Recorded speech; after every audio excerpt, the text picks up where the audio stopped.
ప్రతి ఒక్కరి జీవితంలో school days and school friends అస్సలు మర్చిపోలేని జ్ఞాపకాలు. 10th ఎగ్జామ్స్ అయిపోయి ఎవరి దారిని వాళ్ళు వెళ్ళిపోతున్నప్పుడు ఆ బాధ మాటల్లో చెప్పలేము. ఇన్నేళ్ళు మనం చేసిన గోల, ఎంజాయ్ చేసిన క్షణాలు ఒక్కసారి కళ్ళ ముందు మెదులుతాయి. స్కూల్ దాటితే ఎవరి దారి వాళ్ళదే. మళ్ళీ లైఫ్లో వాళ్ళని కలుస్తామో లేదో కూడా తెలియదు. వాళ్ళ మెమరీస్ అన్నీ మనం పదిలంగా దాచుకోవడానికి స్లామ్ బుక్ కొనుక్కొని 80s 90s కిడ్స్ ఉండరు నాకు తెలిసి.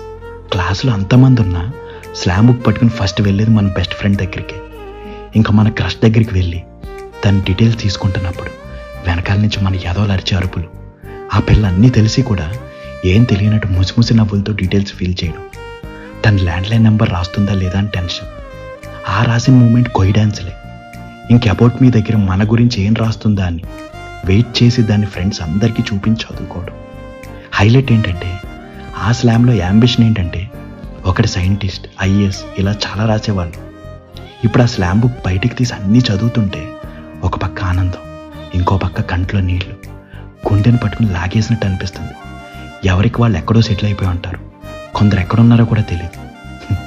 దేవుడు ఛాన్స్ ఇస్తే ఒక్కసారి వెనక్కి వెళ్ళి ఆ యదవులందరితో టైం స్పెండ్ చేసేలా చెయ్యాలి అడగాలనిపిస్తుంది.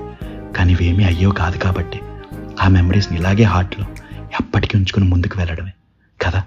ఉంటా అండి, ఇట్లు మీరాలంగి మోయ.